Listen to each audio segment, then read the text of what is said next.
Here's a long, emotional, plain paragraph story written for approximately 2,000-word YouTube video, with a powerful hook, deep emotions, smooth pacing, and a strong inspirational ending, perfect for your channel's style. The little girl's voice barely rose above the wind, but her words hit harder than a gunshot. "Please," she whispered, clutching the giant rancher's coat with trembling hands. "They want to hurt my mom. She is sick." The rancher froze. He was a man feared across 3 counties, 6'5", shoulders like a bull, hands scarred by decades of hard labor. Men backed away when he stared at them. But in that moment, his knees felt weak. He looked down at the child, no more than 9 years old, thin as winter grass, eyes wide with terror, and something inside him broke open. Her name was Lily. She had walked 5 miles alone through mud and freezing rain to reach his ranch. Her shoes were torn, her coat too small, and her face streaked with dirt and dried tears. The rancher, Caleb Holt, hadn't planned to stop when he saw her near the fence line. He was already late, already angry, already carrying the weight of a life that had taught him not to care too much. But when she stepped into his path and said those words, the world slowed. Caleb knelt despite the pain in his knees. "Who wants to hurt your mom?" he asked, keeping his voice steady. Lily swallowed hard. "The men from the town," she said. "They say she owes money. They say if she doesn't pay, they'll take our house, or worse." Her small hands shook as she spoke. "She can't even get out of bed." Caleb's jaw tightened. He knew those men. Everyone did. Predators dressed like businessmen, circling the weak, feeding on fear. He had crossed paths with them before, and they had learned to stay out of his way. Still, this wasn't his fight. He told himself that. He had learned long ago that helping people came at a cost. But Lily's eyes searched his face with desperate hope, and he heard a voice in his memory, his mother's, soft and tired, asking for help that never came. "Where is your mom?" he asked finally. Lily pointed toward the hills. "In our house. She's very sick. She keeps coughing. I was scared to leave her, but I didn't know what else to do." Caleb stood, lifted Lily gently into his arms, and walked toward the ranch house. He wrapped her in a thick blanket, gave her warm soup, and called his foreman to handle the cattle. Within minutes, his truck was cutting through the mud toward the hills, Lily beside him, clutching the blanket like a lifeline. The house they reached was barely standing. Paint peeled from the walls, the roof sagged, and smoke drifted weakly from a crooked chimney. Inside, the air smelled of sickness and cold.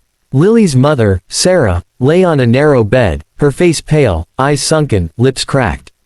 When she saw Caleb, fear flashed across her face. "I didn't send her to beg," Sarah said weakly. "I told her to stay." Caleb raised a hand gently. "She wasn't begging. She was protecting you." Sarah tried to sit up but coughed violently, her body shaking. Caleb moved fast, steadying her, pulling another blanket over her shoulders. He had seen strong animals fall to illness when winter hit hard. Humans weren't much different. A doctor arrived later that night, one Caleb paid out of his own pocket. "Pneumonia," the doctor said. "Untreated too long. Dangerous, but not hopeless." Medicine was prescribed. Food was left. Firewood stacked high outside the door. And when Caleb left, Lily followed him to the porch. "Are they still going to hurt her?" she asked. Caleb looked back toward the dark road that led to town. "No," he said. "They're done." The next morning, the men from town arrived at Sarah's house. 3 of them, suits too clean for the dirt road, faces hard with entitlement. They knocked once, hard, and when no one answered, they started shouting. Then the ground began to shake. Caleb's truck appeared at the bend, followed by 2 more, his ranch hands, men loyal to him beyond words. Caleb stepped out slowly, towering over the strangers. He didn't raise his voice. He didn't need to. "You're trespassing," he said. One of the men sneered. "She owes us." Caleb stepped closer. "You preyed on a sick woman. You threatened her child." His eyes were cold steel. "That debt is gone. I paid it. Every cent. And if I hear your name spoken near this house again, you won't need a lawyer. You'll need a miracle." The men backed away. Pride died fast when faced with real power. Weeks passed. Sarah grew stronger. Lily laughed again. Caleb visited often, sometimes with supplies, sometimes just to sit quietly by the fire. He told himself it was temporary.